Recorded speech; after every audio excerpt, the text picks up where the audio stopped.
Oh, we're live. Hello, fellow comic book worms and otakus. Where's Bueller at? What are you drinking, bud? I'm drinking a hazy Big Ballard. All right. It's the Imperial IPA. I'll open up when I Cheers, I'll yeah. open up when I get Bueller up here. Yeah. So you guys know we have a special guest today. So I prepared. Actually, I prepared this clip long ago, but I've been wanting to have Bueller on my channel. We finally got him here. So let's start the channel with Cheers. cheers. If you had access to a car like this, would you take it back right away? Neither would I.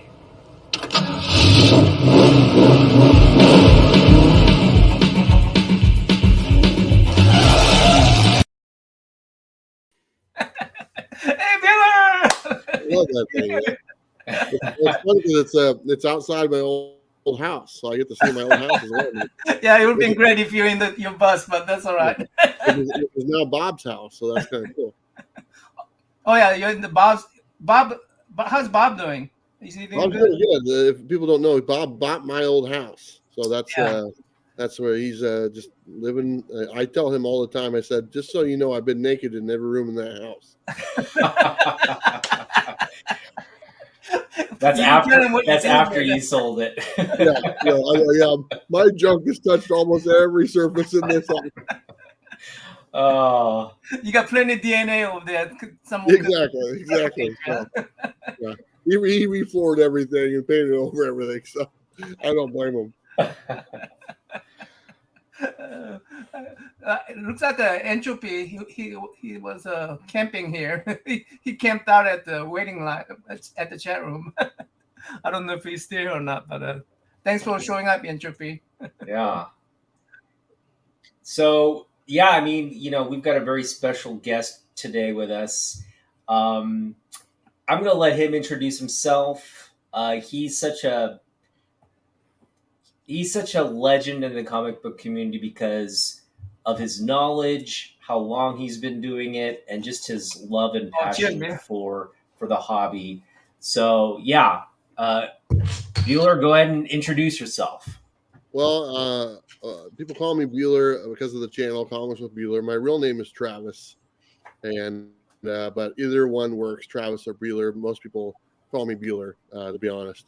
And it's weird to be called like a legend and stuff, because really, I still feel new. It's only been like 6 years since I've been doing this, but really, it's been a hell of a ride for the 6 years. It hasn't just been just you pop the camera on and just start going type thing. It's been a ride that has so many highs, a couple lows here and there, but for the most part, it's just been off the chart. And I've really enjoyed my past 6 years, and that's changed my life. And so I'm very grateful for every experience and everything I've had to been a part of and stuff. So it's been a lot of fun. It's aged me a little bit though. I was looking at a picture earlier today of like year one compared to year to now. I look like a totally different person. And so it's like, okay, well, I don't know if that's good or bad. So I guess we'll find out. Yeah, You look pretty stout in that thumbnail you gave me. Thumbnail photo you gave me. Yeah, I was trying that. I was trying to look like. I was putting my best. I mean, I'm a big guy. Don't get me wrong. Yeah. Bobby seen me in person. Can I call you Bobby? That's kind of what we decided at the dinner, right? Right. I said, yeah, that's a lot easier than the other one. Like, or you can just call me Bobby. I'm like, we're sticking with Bobby. And you could call me Nam. You could call me Nam. No, I'm with Bobby. I got that, no problem. But I'm a bigger guy. I'm a tall guy and kind of well proportioned. I guess I don't know if that's the right word to say, but I'm not I don't have like a huge gut, but I do have a gut, but it's like big all over. So I carry it well, I guess you'd say. Yeah. I mean, yeah, so we met at SummerCon this past June, was it? Mm-hmm. Yeah. And, John, Lorenzo, Damien, Bob, just a bunch of people were down there hanging out. Yeah. And I was actually very surprised to see actually how big you were. Like in person, you're a big guy. You like tower over most people. So, but how tall are you? I've shrunk a little bit, so I'm about 6'4" and a little bit. I used to be 6'5". You know, time catches up to you, weight catches up to you, and stuff. You know, and I'm about 280, 290, somewhere in there. Mhm. And but a solid 280, 290. It's it's I'm doing okay. So but yeah, I'm a bigger guy, so it just kind of is what it is. You know, my mother's side of the family, my grandfather and my uncles are all very big guys, just larger than life. You know, the huge hands and just built like a brick house and stuff like that. And so I've kind of inherited those genes, I guess. Yeah, and everybody who's watched your channel understands, how passionate you are about comic books. But for those who haven't, can you kind of describe how the channel started and talk about what led to the bus? Sure. So first off, I just want to say hello to Lisa. You always got to say hello to the ladies in the community because there's very few, and we always got to recognize the ladies because they're very special. Digger Jim, I met him in person as well, so I just wanted to say Cool. hello to him. And then, of course, circumstances, he's always bugging me. All right. I'm just kidding. But Hey, anyway, Jordan, basically how it happened was, I grew up a comic fan, and this is a very similar story. A lot of people have the same story. You're into comics as you're young. Life happens. You take a break. You're out of comics. You get married. You have kids. All that stuff. Exactly the same thing happened to me. I got out of comics when I was in my early 20s, probably 21, 20, somewhere in there, and didn't look back. And just kind of got married, had kids, did all that stuff. A couple of different jobs here and there, career. Got divorced, whatever and stuff, and then I was just sitting at home, and I was like 39, 40 years old, or around 40 years old, and the years before that had not been very good to me. I just kind of been struggling in life, and just not in a really good place, to be totally honest, and kind of didn't really have a job going anymore and stuff. So it just wasn't a very good part of my life. And a buddy called me up, and he's just like, "Hey, there's a comic shop open up down the street from your house." He goes, "Didn't you used to like comics?" I go, "Yeah." And so I walked down there and stuff. I went to the shop, and I had a few bucks in my wallet, and I bought like $4 or $5 worth of like 50-cent books. And I was like, "Wow, I remember this. This was something nice." And because I literally hadn't been in a comic shop for probably a good 20 years, because I really, once I stopped, I stopped. I just moved on.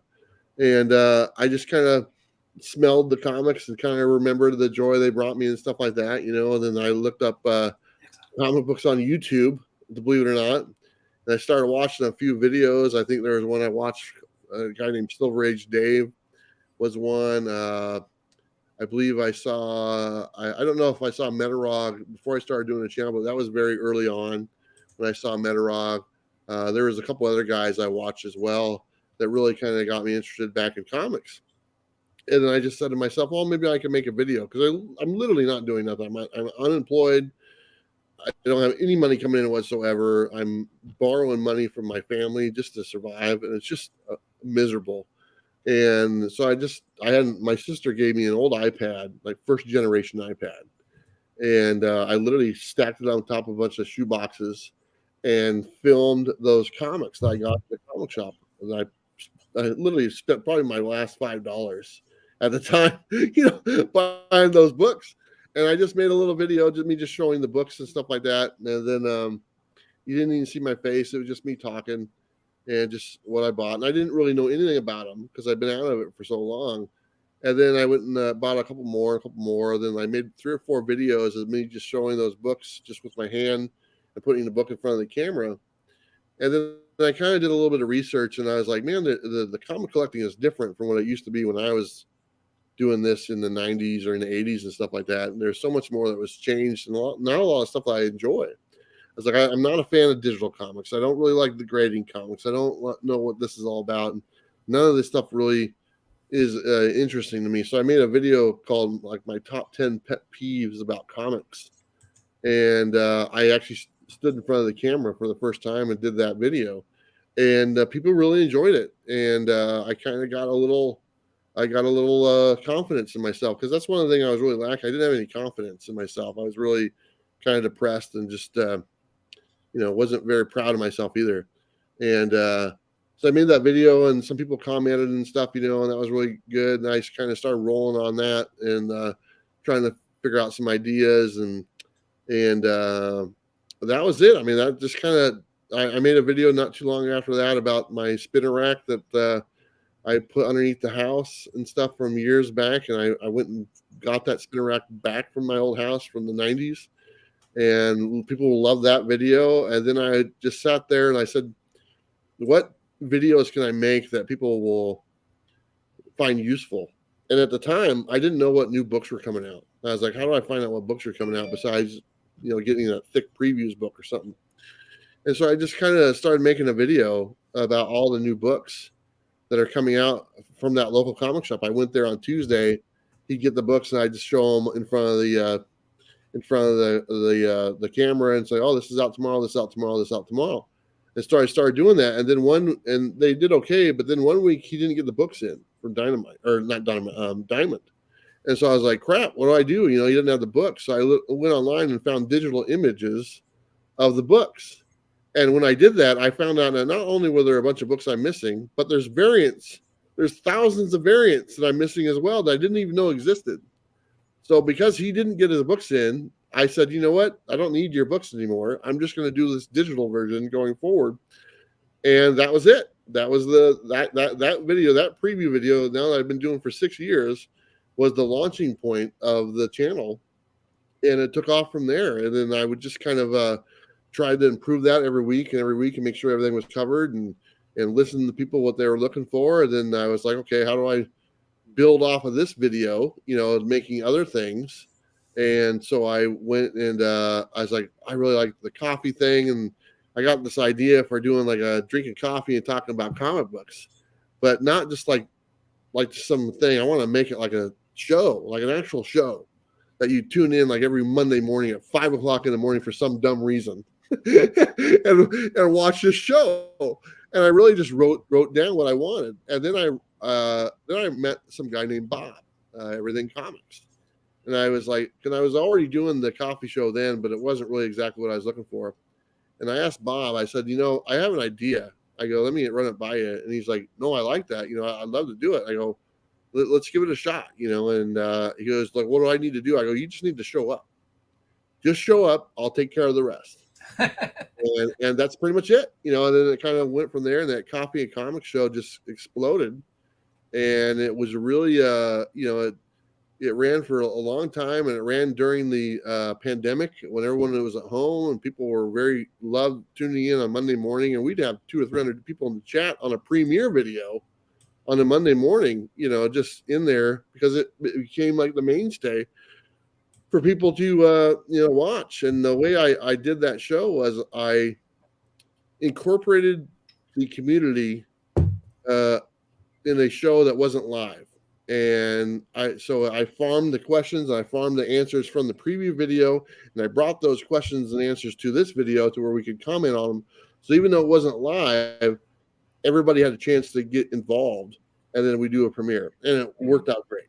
And to this date, people still talk about it. People still love that show. And I still love that show.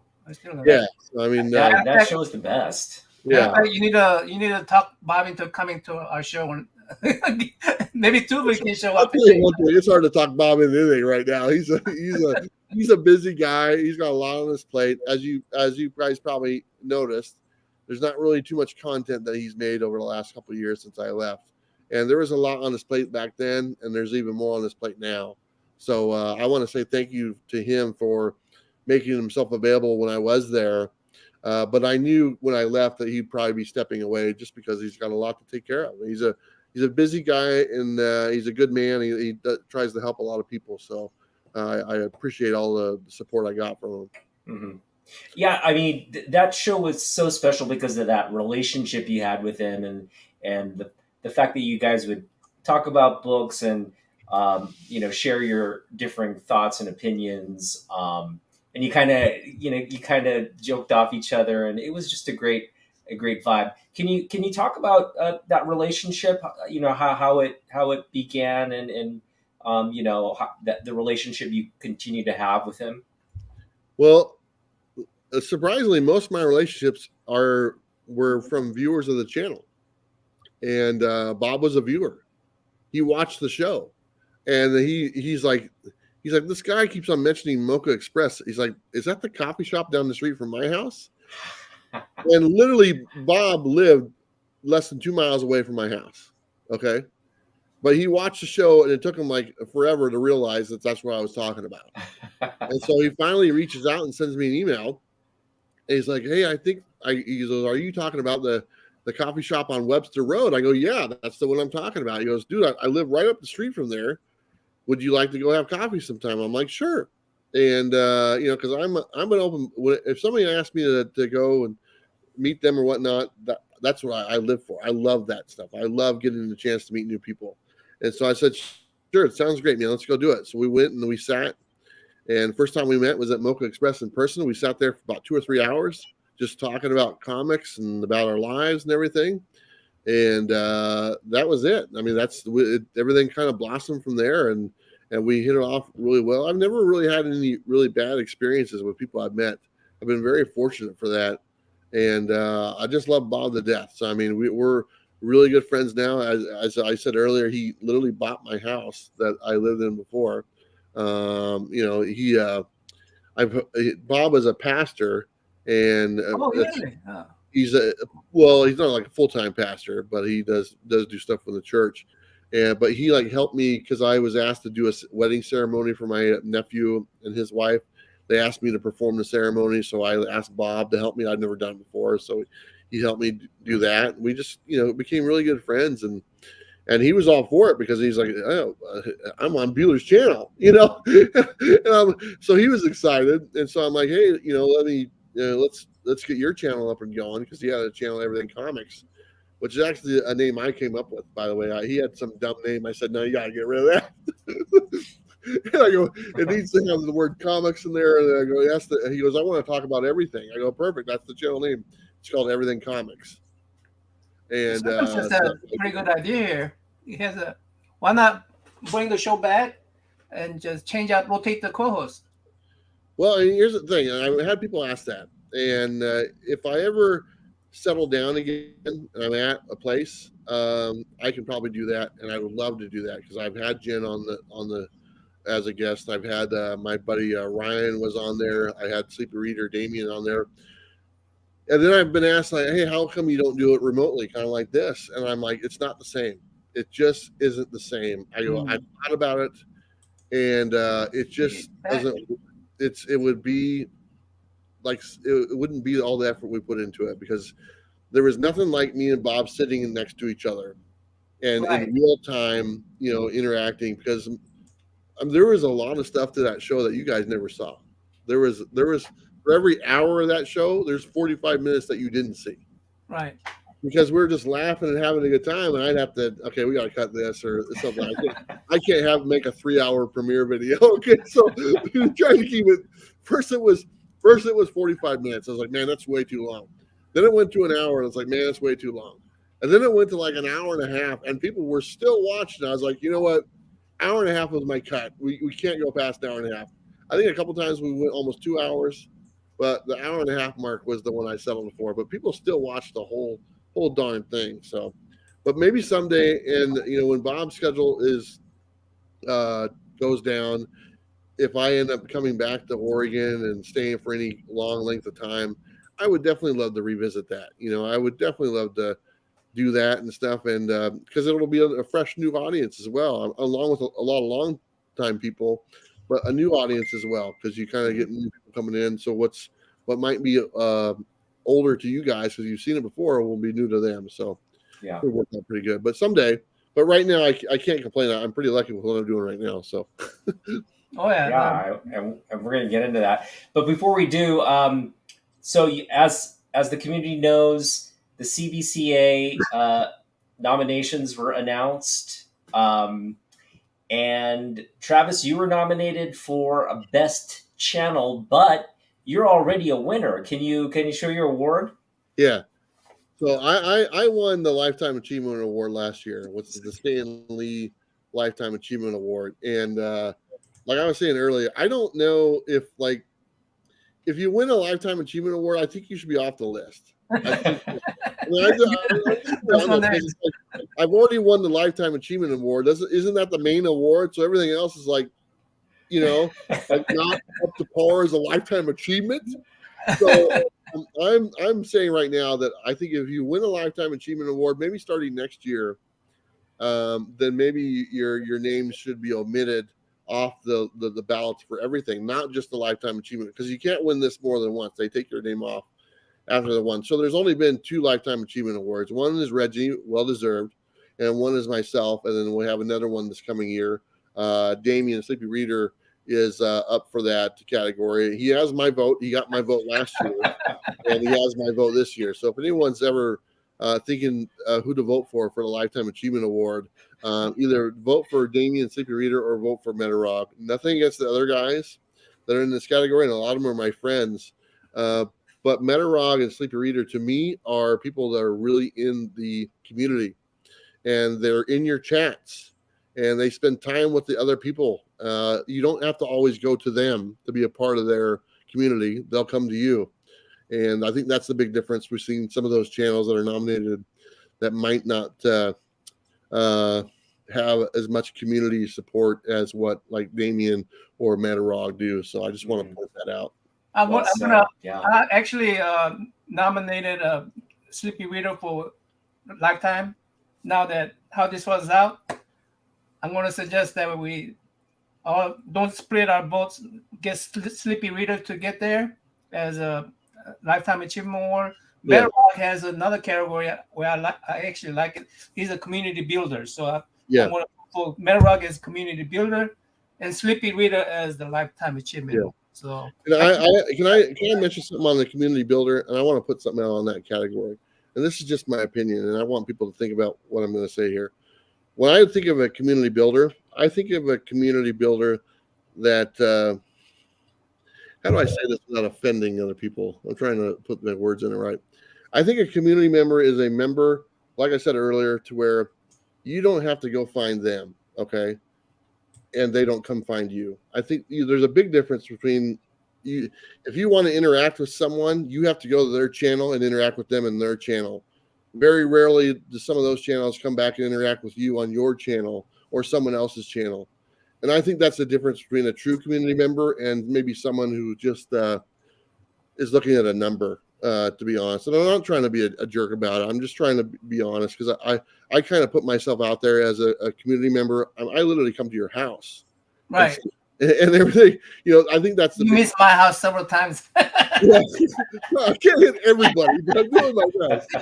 But I really do. I hope you guys understand what I'm saying. I really do feel as though the community is all encompassing. It's not just, some people have a channel and they have a great community, but it's only within that box. Mm-hmm. Okay. And it's not outside of that box. They don't step outside of their box to go and be a part of other stuff. And I think if you're not doing that, then it's a community award. Mm-hmm. It's not best YouTube comic book channel. Right. It's the best community, it's comic community awards. Right. So I see a difference between the two. Yeah. And I hope that the people who are a true part of the community that are interacting are the ones rewarded, because I believe they deserve it.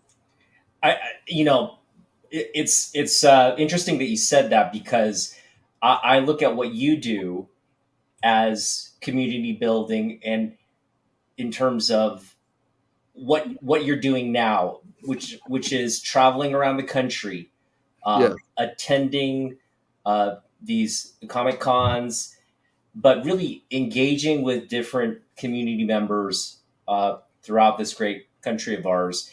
And when I watch your channel, for me, it's like I'm living my dream through you. Yeah. Like a lot of people, I'm sure, think, man, he's living the dream. He's on the road. He's going across the country. He's just kind of, really putting his, putting his whole effort into this hobby. And so thank you. I mean, obviously none of us can like go all out like that. What led to the decision to do that? I mean, that's a big sort of like commitment to say, hey, you know what? I'm gonna get a vehicle, travel across the country, and see, like meet people, see different places, visit different comic shops. What kind of led to that whole trend, transition? Um, honestly, I'll put to you this way. I'm sitting there and I'm doing the Comics with Bueller channel, and everything's going great. The Comics and Coffee show is doing great. All the videos are doing good, and I'm like, man, it's skyrocketing. It's doing awesome and stuff. I was literally like, you know what? I'm happy doing this, but you know what? I think there's more to this. I think there's more for myself that I want to do. And so, and I just kind of sat there and I was watching like van life YouTubes and videos of people traveling. I'm like, man, I really love to do that. I wish I could somehow incorporate that into what I'm doing. And I just sat there and I watched videos and and I was like, maybe someday. And then, but I'm comfortable right now and things are good. But then one day I just woke up. I said, you know what? I got to commit. If this is really something I want to do, I'm not getting any younger, and I want to be able to do this and enjoy it while I can. And even though everything is going good, I'm going to take a chance and just like stop. And like I was like, I was a little nervous, and it was like, I remember I had the idea. And I was just sitting there and I wrote it down on a piece of paper. I was like, sell my house, sell my collection, sell all my belongings, buy a bus, travel the country, and visit comic shops and comic conventions. I'm like, and then at the bottom, it's like, what are you thinking? Stability. These are random things. And I was like, okay. I was like, you know what? It's something I really want to do. My kids are grown up. They're out of the house. I don't have a tremendous bunch of responsibility. I'm not married or nothing like that. I'm pretty much, if I want to go to Taco Bell at 3 o'clock in the morning, I can go to Taco Bell at 3 o'clock in the morning. I can do whatever I want.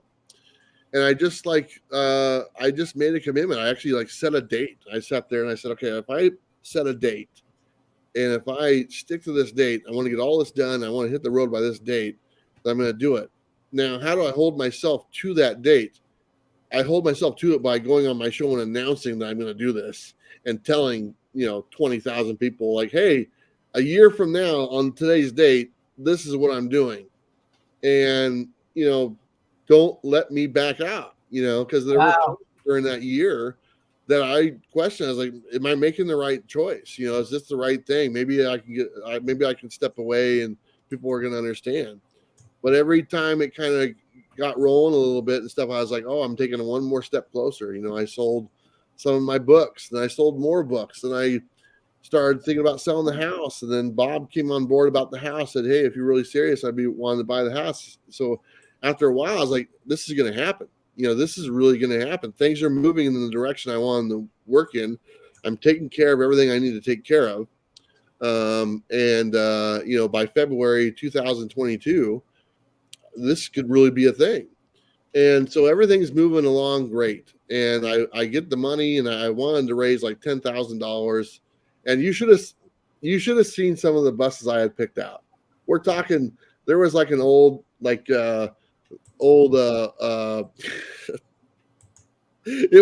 was an old coffee bus. It was just like these raggedy old things. My budget was like $4,000 or $5,000 for a bus.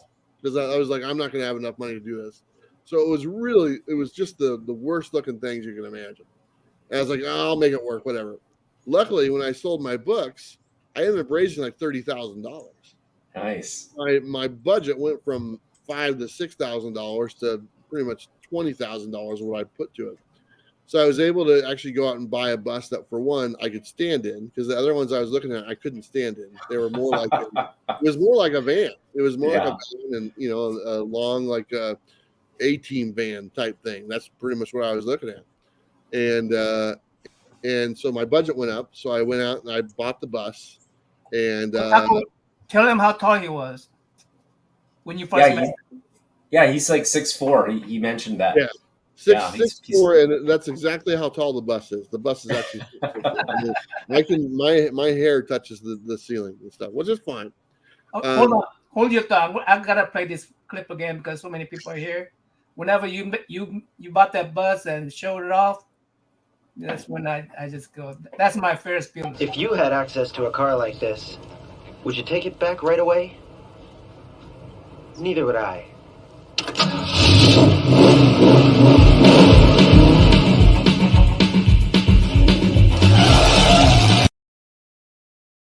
My favorite clip. But so then in September I bought the bus. So September of 2 years ago, it'll be 2 years here in September. I actually bought the bus, and I was like, okay, the bus cost me about 11 grand. And I'm going to dedicate about 9,000 to get it fixed up, to do everything inside, because I tore everything out. And I built the whole inside myself. I'm not like a carpenter, but I know how to build stuff, fairly okay. So I built the bed and the counters and everything, and I bought all the solar panels and everything you could think of that you needed. I went out there and bought, and I had a lot of support through the community.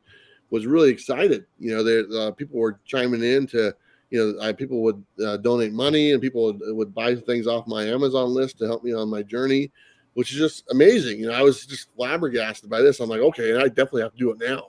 If people are this excited, I kind of have to make sure I definitely follow through. And once I had the bus, I was pretty much set in stone. And then everything is rolling, everything is being built, and I'm excited. And I'm not trying to bring a downer to this. Sam passes away. Okay. And that happens in, I believe it was November or December or something. Like and I was like, and it was funny because me and Sam were the day before he passed away, he came over and we went to lunch, and we went to the bus. And he was the first one to walk inside the bus. We actually sat there and played PlayStation games on the couch I just put in the bus. We sat there. So he was the first person to ever see the inside of the bus actually somewhat functional. And then, unfortunately, a day so later, he passed away. And so when he passed away, I kind of had to put everything on hold. And because I needed to take care of some stuff on his end to raise some money for his family. And luckily, myself and Sleepy Reader and Bob and a few of the other guys local stepped up, and we really did a good job to put some money in the family's pockets and stuff. Was the same in your rotation when you're doing the comic with Bueller shows? What's that? Was Sam in your rotation along with Bob and Sleepy Reader? Sam was on a few of the coffee and comic shows, but me and Sam also did the BS show. Oh, okay. Which I don't know if you've watched that. It was on a different channel. Let me put it to you this way. Me and Sam, the BS show was a totally different show. Me and Sam could do a show called the BS show. Me and Bob could not do that show. Okay. It would be a totally different show. It wouldn't work. Just coffee and comics probably wouldn't work with just me and Sam all the time.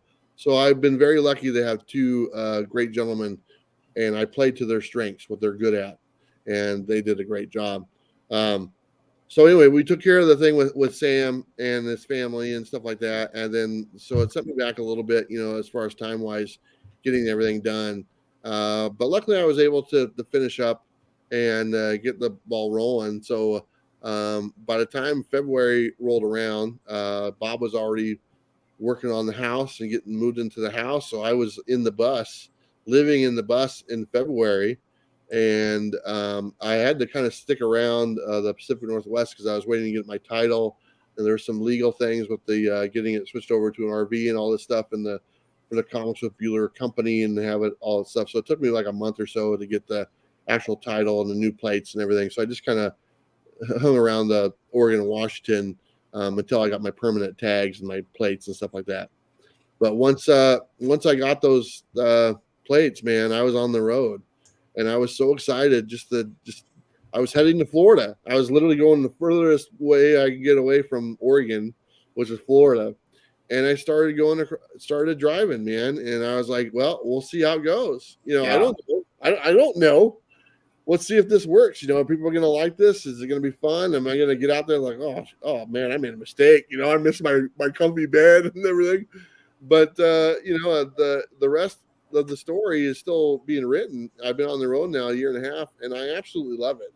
I there's been some bumps, it's every now and then. I'm putting a lot of miles on this rig, and every now and then it kind of takes a crap on me or whatever and stuff. But you know what? For the most part, the highs are extremely high. The lows are just momentary, and I love it. There's more to it, but I mean, it's I don't regret making that decision. And I was a little hesitant, but once I got those keys and started heading down the highway, I had a couple tears rolling down my face. I was like, I can't believe this is happening.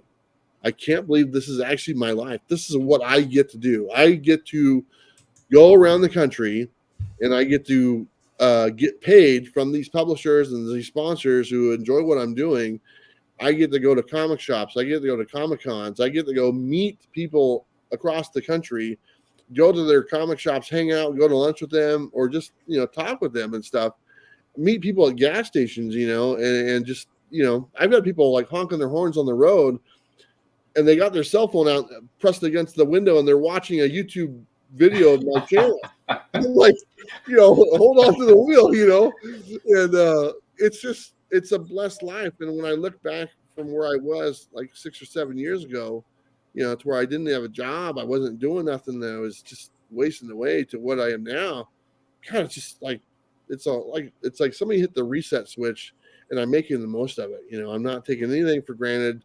I'm working for everything I get, and I'm taking every opportunity that comes my way.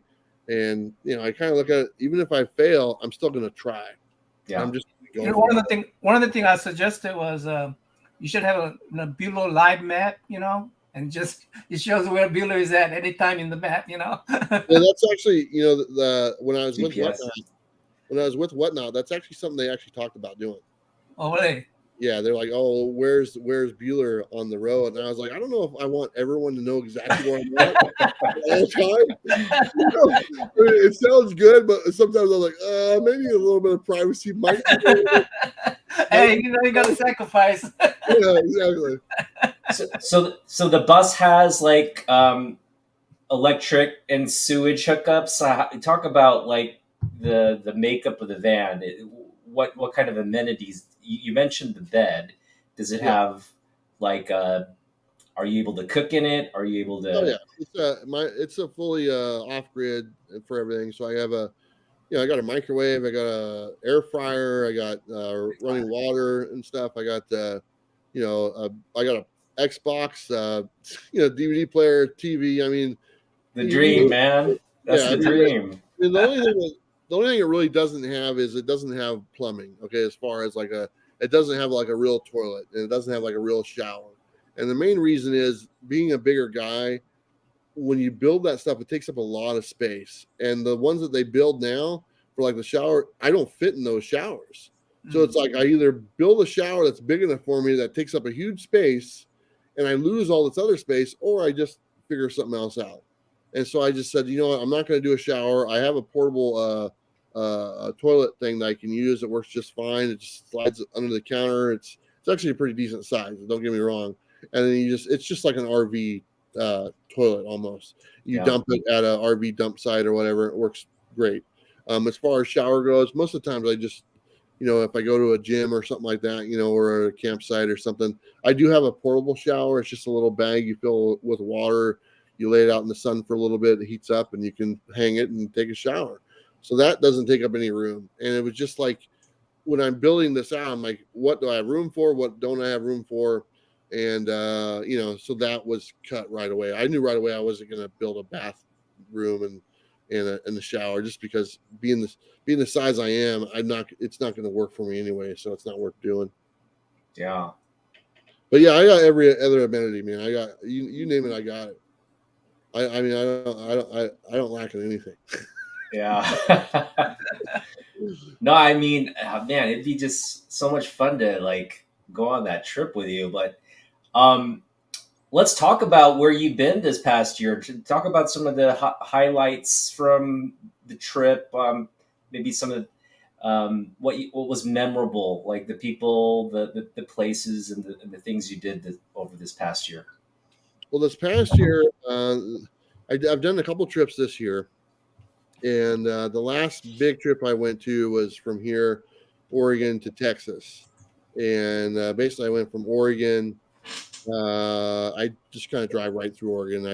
This is my home state, so I know it very well. So I went to go to Idaho. Was in Idaho for a little bit. Went to Twin Falls, Idaho, which is fantastic. Nice thing about Idaho, I've already been there before, so I've already been to all the comic shops, and I'm now going to places where I've been before, so I can actually enjoy the nature a little bit more because I'm not running around to different comic shops. So in Idaho, I really had a good time. I really just kind of went and camped and found different places and was really enjoying that. And then I went from there to Utah and hit a couple comic shops in some other smaller towns in Utah, and nothing too exciting there. Most of the comic shops, I'll tell people right now, most of the comic shops you go to, they're mainly games now. It's mainly games and cards and a little bit of comics. And every now and then you run into a true comic shop, and those are the ones I like. I really don't have any interest in going to a comic shop that their main focus isn't comics or the comics are an afterthought. So when I see those type of shops on my list, I'm like, I'll just pass. It's not, it's you go in there and there's 80 tables set up for gaming, and there's 6 long boxes, and it's like, why bother? It's just not my thing. But I did go through Utah.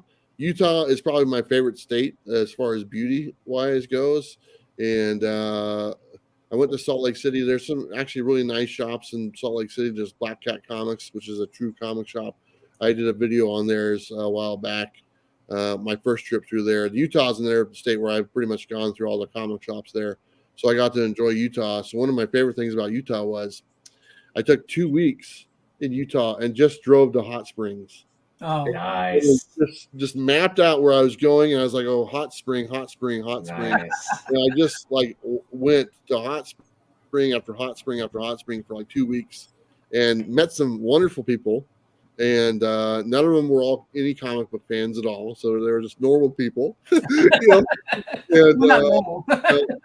some of them, I'll be honest, some of the places were clothing optional. So I mean, there was a little bit. Let me tell you something about when you're going to a clothing optional hot springs. Okay, if you can drive right to the hot springs and it's clothing optional, you probably don't want to go to that one. Okay, just because the amount of people that can just drive somewhere and get out of their car and walk 10 feet to a hot springs might not be in the best shape. Okay, but when you have a hot springs that is 5 miles up a mountain that you have to hike, and that one's clothing optional, that's the one you go to. Okay. You do the hike. That one is worth it. I guess you got to get in shape. When you get to the 5 mile hike, clothing optional hot springs, the people that are there are the ones that you want to have the clothing optional. Great point. That's a great point. Really love that one. And then, I went to a couple other ones, and there was one out in it was out in a farmer's field. They had a big, huge property. And this was one, unfortunately, that you could just drive right to. I'm just going to be stuck at I'm just going to be stuck with all the fat dudes. This one was not clothing optional, which is good, because if this one was clothing optional, I would have left. But the one I stayed at was in a big farmer's field in Utah, and I stayed there for a week, and I just loved it. It was just, I literally parked about 20 feet away from the hot springs. There wasn't that many people there during the week. There was a lot on the weekend. That's normally the case everywhere you go. And I just sometimes would have it all to myself, and just it was great, So Utah I really enjoyed, and I was making my way to Texas. So from Utah, I believe I think I either went to New Mexico I went to Colorado. That's right. I went to Colorado, and I documented that quite a bit, because Colorado was a state that I haven't been to yet as far as comic book shops. And so you saw a lot on my Instagram, a lot of videos of the places I went to Colorado to go see all the shops. There was a ton of really great. Colorado to me, or Denver in particular, probably has the best comic shops I've ever been to. As far as amount of comic shops, they literally have a dozen comic shops that are all awesome shops, and Nice. you don't find that many comic shops, and including Mile High Comics, which is in Denver, which is the biggest comic shop that there is.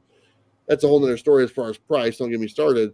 But, I'm thinking to myself, okay, Mile High Comics is in Denver, so there's probably not going to be too many comic shops around because, it's the biggest one.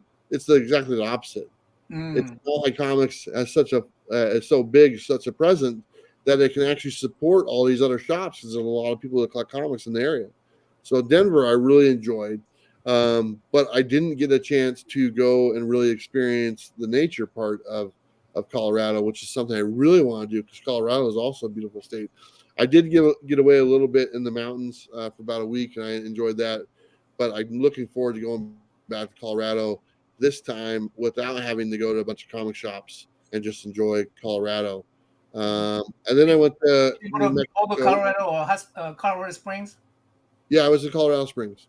Those are really two beautiful places over there. Yeah, Colorado Springs is great, and they have quite a few shops there as well. Really? Mm-hmm. Yeah. And then I went to New Mexico, saw my daughter, was in Albuquerque. I've been to those shops many a times, and then drove through Albuquerque on my way to Texas because I hadn't been to Texas before, and God, I hated Texas. Texas made you live. So you drove through Oklahoma. You didn't say anything about Oklahoma. let me tell you the reason why I don't like Texas. Okay, let me tell you what I like about Texas.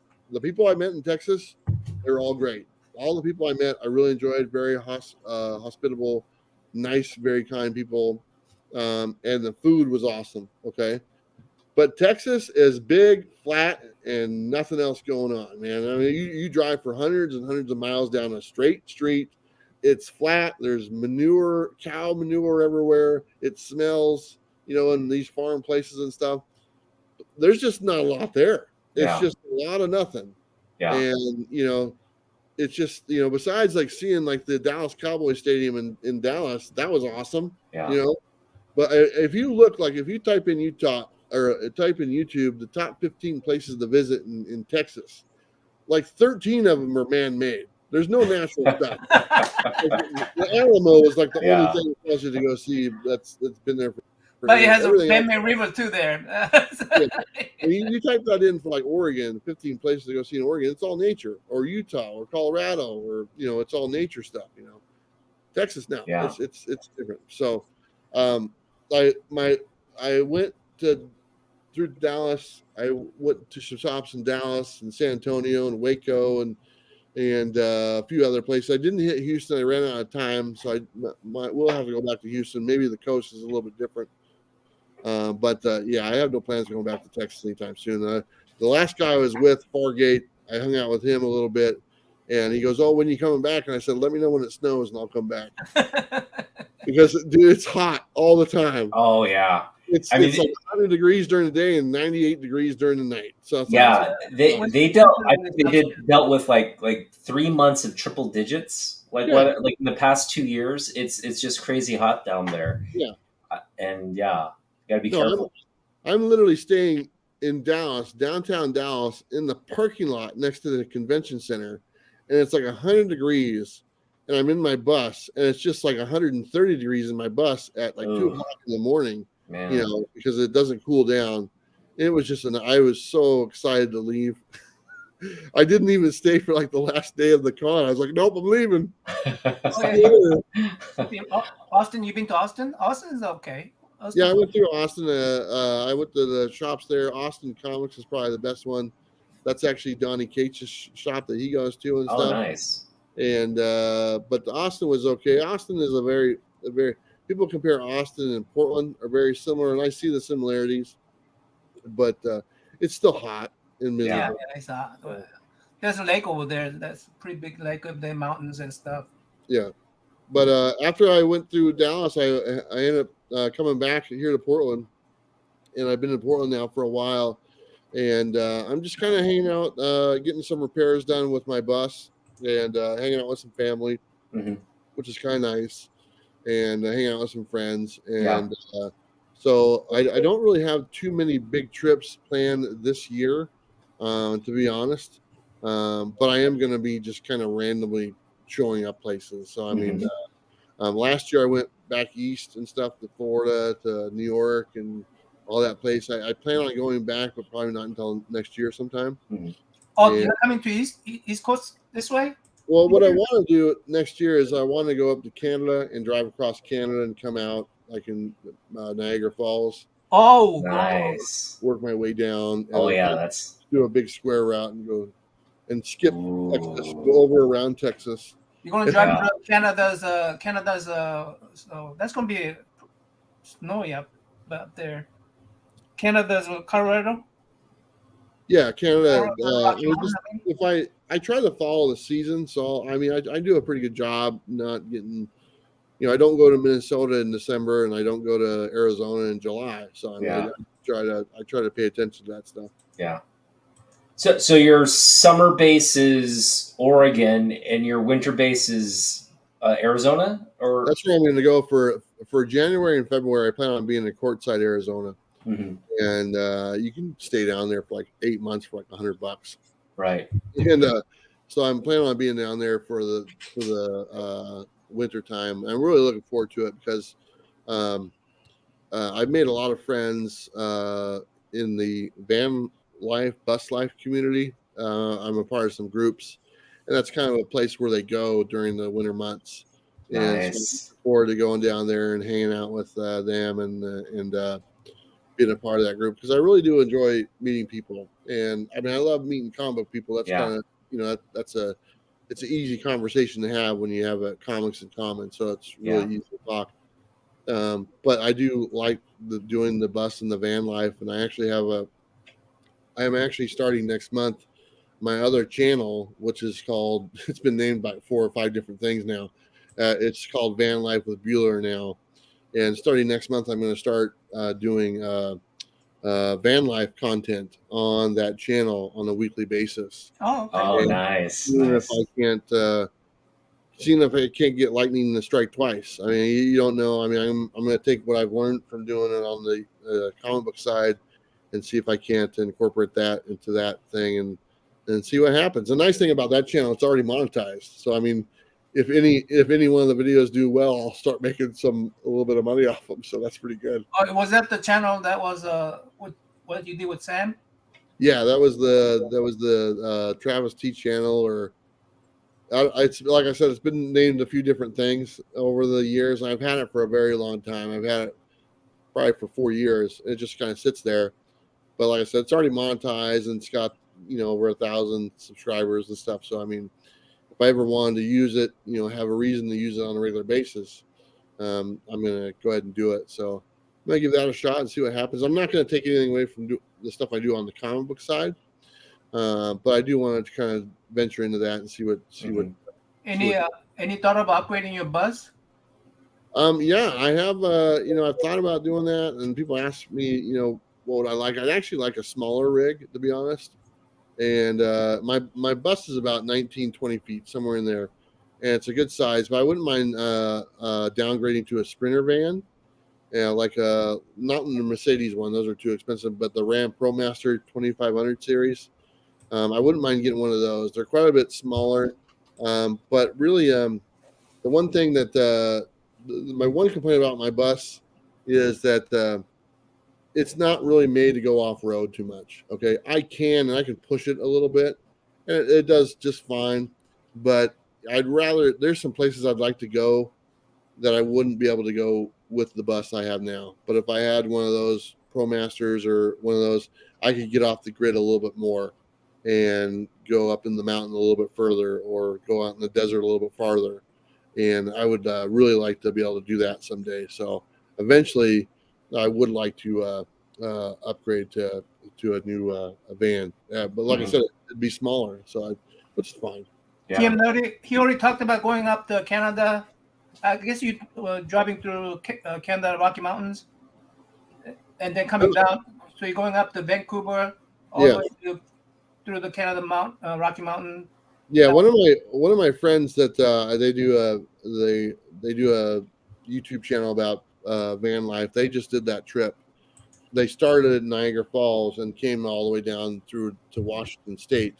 And so I'm gonna probably try to mirror what their route was. I don't Mhm. exactly know what it is, but I kind of watched their videos Opposite route. You're talking about opposite. yeah, but yeah, go in the opposite direction. Yeah. So I'm gonna try to mirror where they went, and because it looked pretty nice, the places they went Yeah, to, they were it's able to. beautiful over there, but it's in between time. There's a lot, just like you, there's a lot of Okay, nothing. here's the thing, man. I don't mind getting stuck. I got everything I need.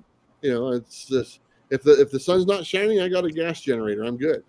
If the sun's shining, I'm good. So I back up on everything I need and that I have to have on the road. So it's not like if one thing goes bad, I'm screwed. I actually have like multiple sources of power. I have multiple sources of heat or to cool the van or whatever it is. So I double up quite a bit. So Yeah. And that's the thing about being on the road. It's like people are incredibly, well, not everybody, but I'm just saying generally the people you meet uh, on the open road are incredibly helpful and generous, and like they'll go out of their way to help you out if you're stuck in a bind. yeah. Can you speak to that community that you're meeting and kind of forming those relationships with, and planning on meeting just continuously throughout the seasons? Well, first thing, TM Nerdy, yeah, you just let me know. I'll sure consider it done. But let me first say about the comic book community. By far, they're the best. Okay, I'm not just saying that because that's what we're talking about, but I am floored by the generosity that our community has given. So whenever anyone talks badly about our community, I take offense to it because I've seen it firsthand, the wonderful generosity and the kindness that this community can bring to the table, and it's just I'm never I it surprises me every time. Okay, it's like something happens, they're there. Something else happens, they're there. And we have a friend right now who's going through a hard time, some medical problems, and you know what? We're there. You know, and I told this person, I told her, I said, she's like, I don't know, people will be there. And I said, if people are willing to support some idiot driving across the country in a van, they're going to support someone who has a life-threatening, health issue. I go, trust me, you're going to be fine. And so it's just, I just want to point that out. The comic book community, and I'm not talking about. I'm talking about the people in the chat and all these people, and I'm also talking about the people behind the scenes that you never hear from, they never Right. say anything in the, if you I'll look at a video and, like, let's say you got 5,000 views and there's 100 comments. That means that 4,900 people watched that didn't comment. Right. But those people still want to help. Okay.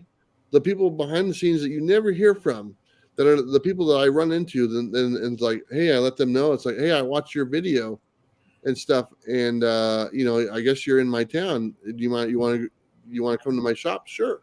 And it's those people who help out. That you never hear their names or their profile name, and there's tons of those people behind the scenes, Mhm. and stuff. And those, every day it's something new, and it's just awesome. Because people you've never heard of might have helped out the most and stuff, and they do it anonymously.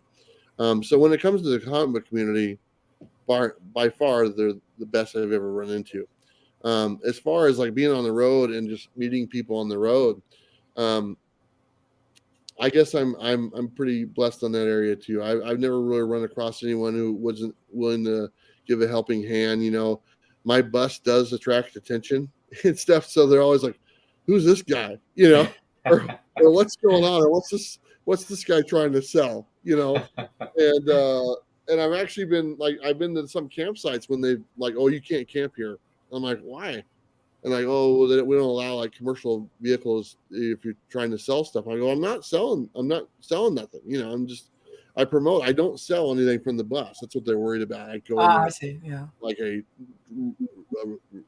traveling comic book shop. I'm like, that's not what I am. I promote comics, other people's stuff. It's not mine. I'm not selling anything out of the bus.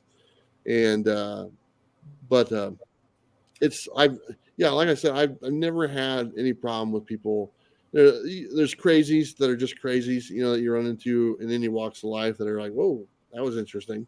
But as far as like people I've met on the road, people, oh yeah, you need a ride down to the gas station, you run out of gas, sure, no problem. I mean, everything. I really do feel as though if you put good karma out there, good karma is going to come back. So if I get an opportunity to do something good for someone, I'm going to do it because I fully believe that if I do good, good will come back to me. And so I try to do that to the best of my ability. Whenever I got the opportunity to do that, I take advantage of it because I'm like, if I do something good, not only does it make me feel good, I'm doing something for someone else. Hopefully that'll come back. And if I'm in a situation where I need help, there'll be someone there, to kind of do it. And so far, that's the case. So I really do feel that way.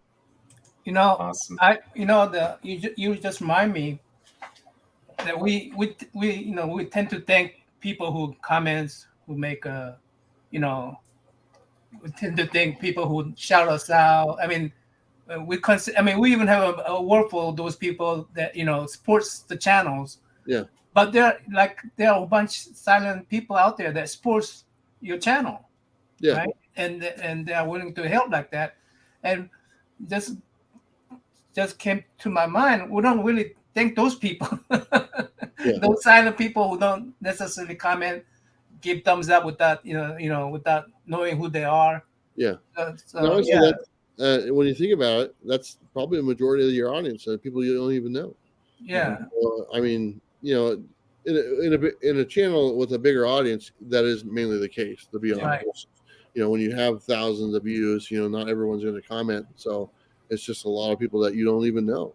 Yeah. But if I make myself available to them by coming to their neighborhood or coming to their comic shop, I get to meet these people that nobody knows who they are.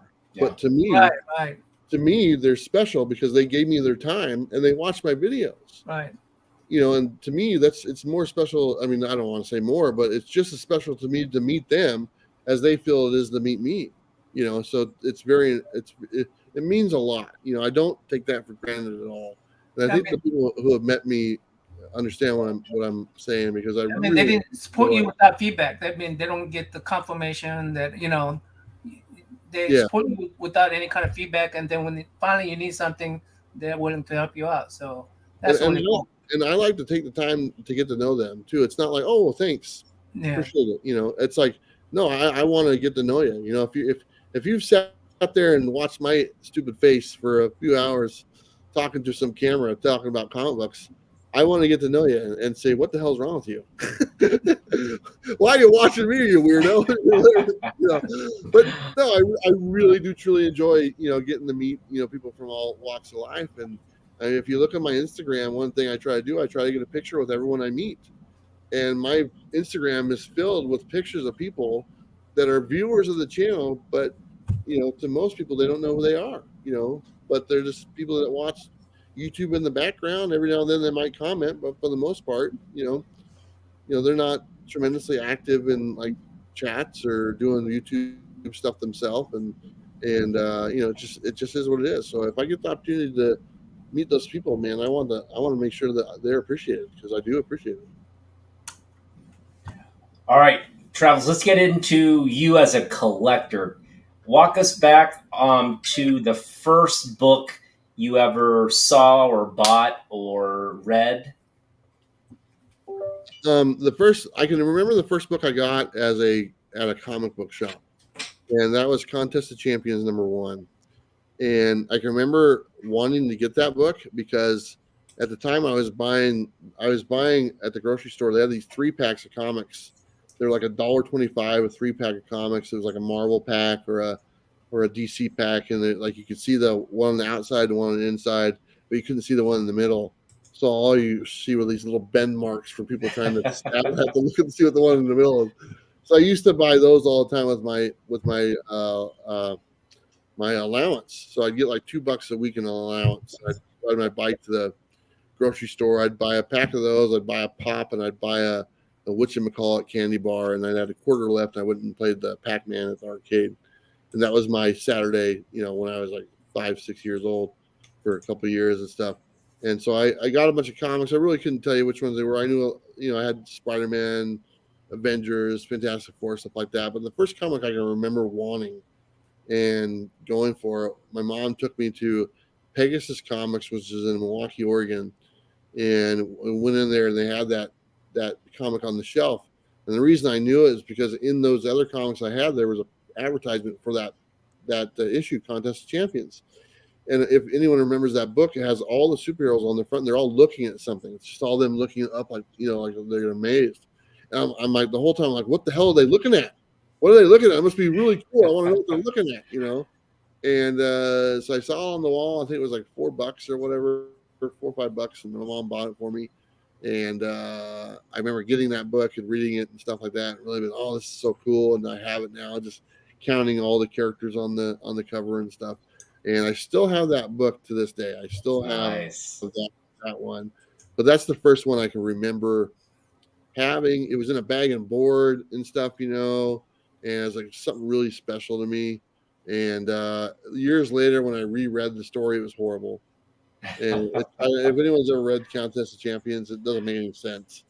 And it was a 3-issue limited series. Wasn't that great? So, but that was the first book I can remember getting, and really kind of setting me off for being a collector, and kind of, okay, I want to focus on these books and I want to get this and stuff. I was more of an art kid, so I liked the artwork a lot better. As far as didn't read as many books, I was mainly just looking at the pictures, kind of like my Playboy collection. But anyway, it's always been about pictures to me, so whatever. But I don't read Playboy. I just look at them. Nobody reads Playboy. They got good articles. There's words in Playboy. What the hell? But I was always a Marvel guy. Marvel was my pick. I really enjoyed X-Men. I got into X-Men quite a bit, and Wolverine, and then the Punisher came out. The Punisher limited series, that 5-issue series. God, I love that a lot. I thought that guy was cool. He said he doesn't have superpowers. He's just a dude that just kills people. That's awesome. That's horrible. What a horrible thing for a kid to be reading. And so I really kind of evolved from there. And then I thank you to my mom, by the way, for she supported my hobby of collecting comics, and of course I was doing baseball cards as well. But I really loved comics, and she spent a lot of money buying me these comics and stuff like that. And I think I had enough of a collection by the time I was 14 years old that I actually did a convention at the Portland. It's not the Rose Garden, it's the other one. It was called the Memorial Coliseum in Portland, Oregon. And I got a flyer from a comic shop saying that there was a comic convention in Portland. And I filled it out and sent in like $10 or whatever for a table. And they asked me for a name of my shop, because I was like, oh, okay. So I came up with a name called like Fourth Dimension Comics. That sounds so cool, And so I sent it in, and I get a letter in the mail, and my mom's like, you got a letter from this business thing. I'm like, what? And I go, cool. And she's like, what's this? I go, oh, I'm going to be selling my books at the convention. She's like, you're doing what? She's like, how you getting them there? I go, you're going to take me? Okay. She kind of got roped in without her knowing what was going on, because I didn't even say nothing to her when I was selling the books and stuff, And so anyway, that was my first. I went to the convention to start selling books, and had really enjoyed doing that. It was a different time back then. Obviously, there was no glitz and glamour. Wow, you're an entrepreneur from the get-go. Yeah, I really tried to. I was buying multiple copies and stuff like that. And if it said number one, I got to buy a bunch of number ones, and of course that was when we just had our Overstreet price guide advisor, or the book and stuff. So we'd always be comparing, and but I had a decent collection. I was doing pretty well, and I actually got a part-time job at a comic book card store and stuff. So I'd get some books through there and everything and stuff. So I just kind of did that, for a while, and then I fell in love with this Todd McFarlane Spider-Man stuff when I was a kid and stuff, looking at his artwork, and then I just, just dumb luck. I mean, that's pretty much what it is. I'm sitting there in high school, and our teacher is his wife. No way. And it's like, wait a minute, we're all sitting there like, and not all of it. Don't get me wrong. There wasn't like a bunch of us. There's like 5 of us that liked comic books in high school, and one of us figured out who that was, and one of us like, that's Todd's wife. That's Wanda, and so we found out that was Mrs. She went by a different name. She went by her maiden name. She didn't go by Miss McFarlane. But we'd asked her like for a while, hey, can Todd come? Can Todd come? Come talk to us. And so I think she just got tired of having us ask her. And so finally Todd came to our school. No way. And was sitting there, and there was like me and about 5 others just sitting in a room with Todd McFarlane, and Todd showing us how to draw Spider-Man. Wow. And just telling comic books and about this new character that he's really excited to do down the road if he has his own company and stuff like that. Yeah. With Spawn. And it was really cool. And he actually came to visit us a couple times.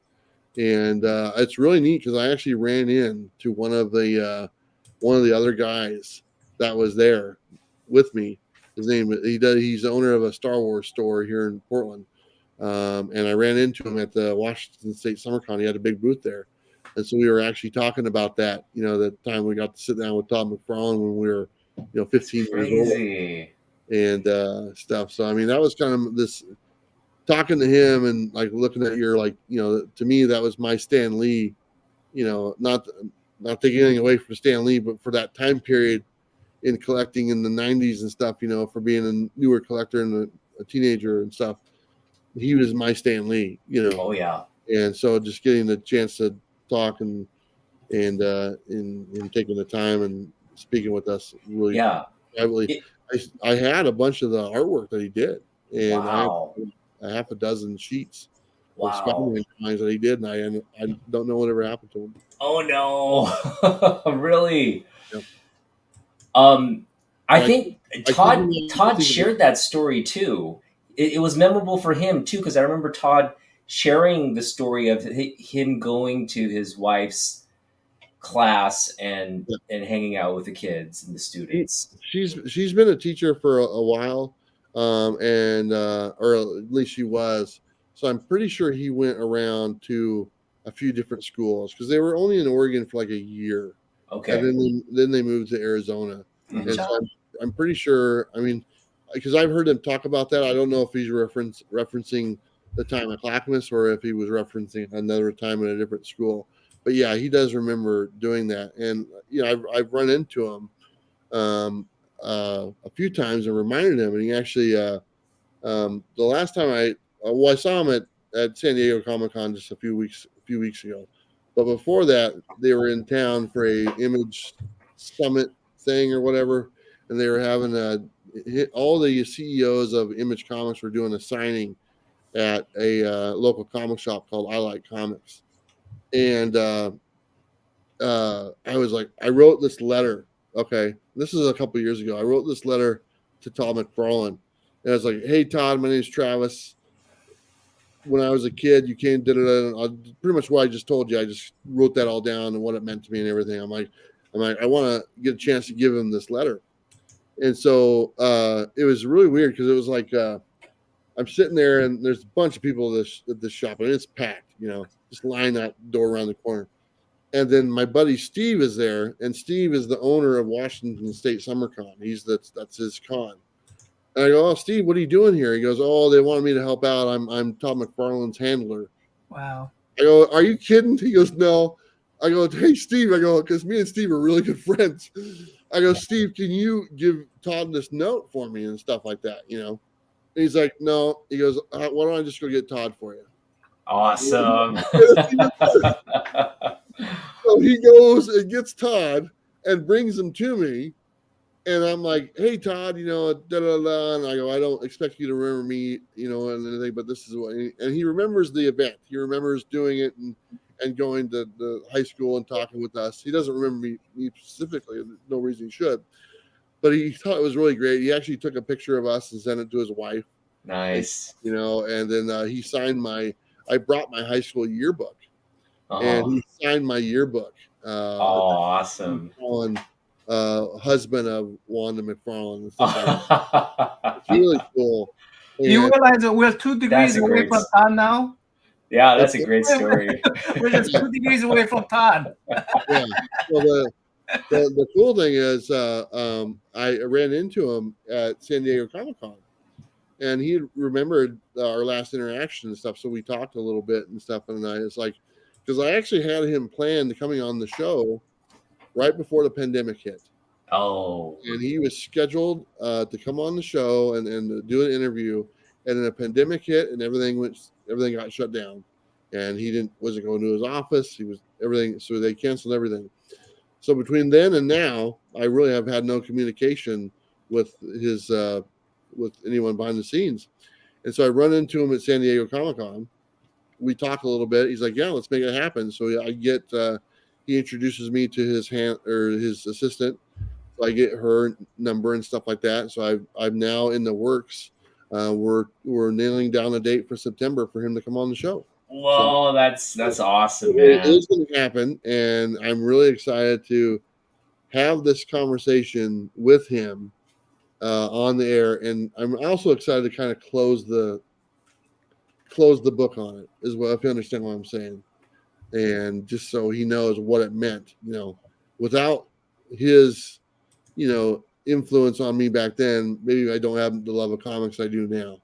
Maybe I'm not doing what I'm doing without that. So it's a big thing for me. So it's really important. I mean, you lost you sold quite a bit of your collection when you got the bus, right? I sold about 95% of the collection. Pretty much the only thing I held on to were specific items that were gifts from people that gave to me, and then some stuff that was has like a story behind it, like the one I shared about the contest champion. As far as the rest of it, 95% of it I sold. I think I was down to like 4 short boxes. Mm-hmm. When I have more now because I bought stuff throughout the travels and stuff like that. But I think it was down to 4 to 5 short boxes of comics after I sold everything. So when you go on one-leg trip, let's say one-leg trip, how many short boxes do you get on that bus?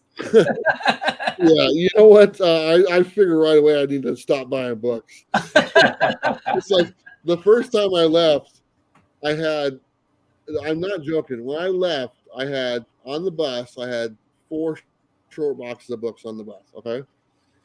And I already don't really have space for these short boxes. And this is the first trip when I left and came back. So this is not including all the other trips I went. This is just the first route. When I came back, I had 15 short boxes on my bus. I was like, what the hell just happened? Where did these come? They were under my bed. They were under the sink. They were everywhere. And I'm like, this can't work. I can't do this. I can't just, because my goal was and I still do this. Every shop I go to, I buy something at the shop. Okay. But when I was doing that, and I'll be honest, I had a nice little chunk of money saved up in the bank from my sales. So I was a little probably more loose with my funds than I should have been at that moment. And so I would end up going to these shops and, I'll take this, I'll take this, I'll take this. And before I know it, I just bought half a short box of books. And I was like, okay, I got to stop doing that. And so now when I go out, I don't actively look for books. I stick to like Spawn. So I buy the new issues of Spawn that come out every week, or I buy Walking Dead Deluxe. And so I just don't look at other books. If I find something just out of, randomly, I'm like, oh, cool, I'll buy it. But I had to really cut down because I don't want to haul in short boxes all across the United States. I have a storage unit now, which I didn't before, and it's literally with a bunch of short boxes in it. Yeah. And so I got to sell them. I'm going to get rid of them. So. And is Todd McFarlane larger than life in real life as well as he is like in his his like, I guess, public persona? For the times I've met him, and I would say this recently because I've really noticed this, He really seems happy right now. If you watch some of his videos and some of his appearances and stuff, he really seems like he's doing a lot of stuff, but he's taking time to enjoy it, and he just seems like he's really happy in a really good place right now. And I noticed that right away over the last couple of years and stuff. Not that he wasn't unhappy before, but there was a little more edge to everything that he was doing and stuff. Probably maybe a little bit more pressure. But I think right now he's just really enjoying it. He's older. He's obviously enjoying the fruits of his labor or whatever you want to call it. And he's just in a really good place to, look what I built. This is really cool. Now I get to enjoy it. I get to do really cool things, and I kind of see that in him. So if you watch a video of him lately, just kind of take a moment to notice he smiles a little bit more. He just kind of, he's got a twinkle in his eye, a little bit, like he's really enjoying this part of his life. So, but every time I met him, from the time I met him when I was 15 years old, so 2 weeks ago, every interaction has been something special. So, yeah, it's not bad. Like those image creators, they're such big ambassadors of the hobby, and especially down in San Diego. I mean, they pretty much are the attraction, right? Like people come to that event to see them. So that's great that you got to talk to him and engage with them that way. Yeah, I enjoy it. It was just luck too. It was like I was sitting there because John Stout went with me to San Diego Comic-Con, and thank you to the Into the Void Comics who invited me to go and be a guest on a panel there in San Diego. That was a dream come true, to sit there on a comic book panel in San Diego Comic-Con and tell people not to waste their money on on speculation or whatever it was. It was a long time. Yeah, I know that story. Yeah, and but it was John was with me, and he's like, "Oh, I really want to get an autograph for Todd McFarlane." And I'm like, "Oh, I hope you can. It's going to be hard, just a lot of people very busy." And like literally within the first 30 minutes, out of corner of my eye, I see Todd McFarlane walking down the aisle, and I'm like, I go, "Todd, what's up?" He goes, "Oh, hey man, how you doing?" And so me and Todd start talking, about our past and stuff like that. And I say, and John is around the corner. He doesn't know what's going on. And I go, "Hey Todd, can you do me a favor?" He's like, "Sure." I go, "Can you go over to that guy over there and tell him, go say hello?" He's like, "Yeah, what's his name?" I go, "His name is John." He's a really big fan. He goes, "Sure." He walks over to John. He goes, "John, how you doing, buddy?" And John looks up, and Tom McFarlane's right there. And John's like, "Oh my God." The cool thing is he got Todd to sign his Hot Wheel Spawn mobile. Nice. We didn't have to wait in line. You didn't have to pay any money. He signed it. Nice. Had to do an interview for a few minutes. As soon as he's done, he came back and signed it for him and everything. So he within the first half hour we were at San Diego Comic-Con, he already got his. Wow. So wow, it worked out really well. That's awesome. Well, wow. when is Tom McFarlane making it to the show? I'm hoping he was booked up in August. So his next free time was in the month of September. So I don't have a solid date, but this is when it's going to happen. And I'm constantly in contact with them, getting everything squared away. So hopefully sooner than later. But as long as I'm still in contact with them, I feel pretty good that it's gonna happen. So. Well, we'll definitely be tuning into that, man. That is going to be such an awesome interview. Wow. Yeah, it's going to be a lot of fun, and I think that he'll really enjoy it as well. So yeah. Let me know if you need a co-host. I'll just operate the chat. Well, this is the opportunity for the chat to ask Travis some questions. So get your questions in the chat if you're curious about anything. In terms of local, I guess, activities, is there anything you're planning? I know you said you're going to take some time to rest. What's on the schedule for you coming up? Well, my bus is going into the shop on the 6th of September. It's just as soon as they can get it in. There needs some repairs, and I want to get it ready for the winter season as well because it's a diesel engine, so during the winter times diesel engines act differently, and they need to have some things replaced. So I'm going to get everything done this next couple weeks, and just get everything finished and ready to go. And really, after that's done, I'm going to try to take off. I know that Rose City Comic Con is September, like I was saying earlier with you. I'm not too tied down to going to it because it doesn't have a very good lineup, to be honest. I've been hanging out with everybody quite a bit, so I feel pretty good if I end up going, taking off. But if I do get a chance to take off, I probably will, and I'll probably head. I still have to do a lot in California and hit a lot of shops in California and stuff like that. So if I get a head start to going to California and Nevada, and the temperature, it really has a lot to do with the temperature. If the heat kind of starts dying down, then I'll go down there. If it still stays the way it's been for a while, I don't want to be sitting in 100-degree weather in my bus. So, but if it dies down, then I'll probably head down there. But as far as local events, I mean, they just this past weekend, yesterday, today's Sunday, yeah. Yesterday we were there was like an underground comic book art show in Portland, Oregon that we all went to. Me and Damien and John Stout and Scott and Jen from Comics Will Break Your Heart was all there, and so we went to that, and then we went out to dinner or early lunch or whatever, or late lunch a little bit after that and stuff. So I really am pretty fortunate to be able to hang out with these awesome people and everything. So I mean, any chance I get to hang out with my buddies, and I think Damien might be coming down this week sometime to go paddleboarding on the lake with me. So nice. I have a private lake at my disposal right now, so it's like, hey, nobody's gonna laugh at us if we go paddleboarding on this lake. I was like, oh, that sounds good. Well, you guys are gonna have so much fun. Yeah. TM90 says, when will you become a DC fan? I'm a DC fan. I'm a fan. I'm a fan of every comic. I don't have one over the other. I mean, I have my favorite characters and stuff like that, but really, a good comic is a good comic. Doesn't matter who publishes it. Yeah, me too. I'm a fan of. Absolutely. I mean, I like a lot of DC titles, but I'm a fan of everything. Yeah. Like I just got the Conan the Barbarian #1.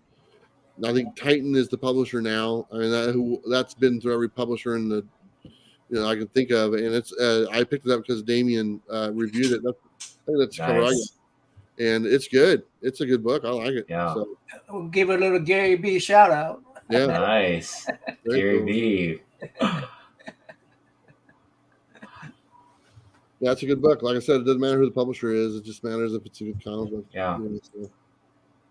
Well, Travis, we want to thank you so much for your time today. And, we wish you safe travels and, of course, health and prosperity moving forward. Thank you, man. We will look forward to the continued content that you're going to put out. And go and vote for Comics with Bueller for Best Channel. He is truly the best channel on YouTube. It's a favorite channel. It's a favorite channel. Oh, favorite channel. His category is a favorite channel. I'm going to tell you guys right now, and I told this, I said this earlier. Okay, I'm nominated for the best channel over 5,000 subscribers, and I appreciate every vote I received. But the guys in that category, especially pop culture philosophers, Robbie, puts in a lot more work than I do, and I love that guy. I know how hard he works. I've seen him do it in person, and when I think of it that way, he deserves to win the best channel because I know how much effort and time he puts into it, and I respect that. And so my vote is going to Pop Culture Philosophers for best channel over 5,000 subscribers. So and you pulled out of the other category that you were in. Yeah, the other category was a little misleading, I think, and I think everyone. I'll explain it right now in case people are wondering. I was nominated for best collaboration over 5,000. And then when they showed that, they showed a clip of me and Bob from the Coffee and Comics, which we haven't done in almost 2 years. And what the flattering thing is, it's from people nominated me to get that many votes to be a finalist. So thank you for everyone who did. But in reality, I haven't done a collaboration video for a good year and a half. And as far as how that category is defined, I don't have content that fits in that category. Mhm. And I don't want to take away the votes from the people that are in that category who actually have content that is defined by what that is. So I asked Brian to please, if it wasn't too much of a hassle, to withdraw my name. It's nothing personal against anybody or nothing. Like I said, this is my explanation. I just don't feel as though my content I brought to the table qualifies for what that is, especially in comparison to the others in that category whose content is right on par with what that is. So he said, yeah, no problem. I understand. And so, yeah, so go vote for whoever in that one. And just so you know, Robbie Pop Culture Philosophers is in that one as well. And he got my vote. So there you go. I think he's going to have a good year, a good year. But I'm happy with this, man. This one means a lot to me. So if I don't win anything this year, I'm a lifetime achievement winner. What more do I need? Come on. Yeah, I mean that's the ultimate of the ultimate awards, and just a testament to all the great work and community building, and just what a great individual you are. So again, thank you so much for just being yourself and coming on our channel and sharing your time with us. Yes, thank you very much. I appreciate it, gentlemen. I had a great time. Go ahead and end the show. Here it is. All right, here's it. Here's a final clip. Here it goes.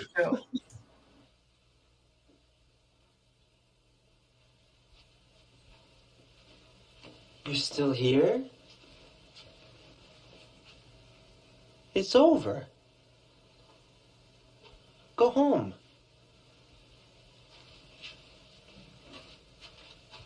Go.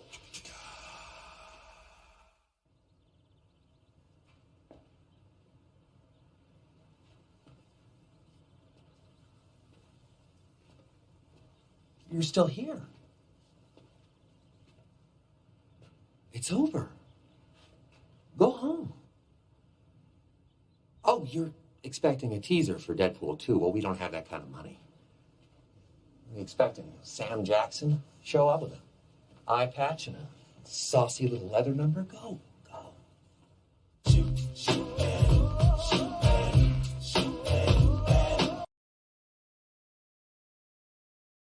You're still here?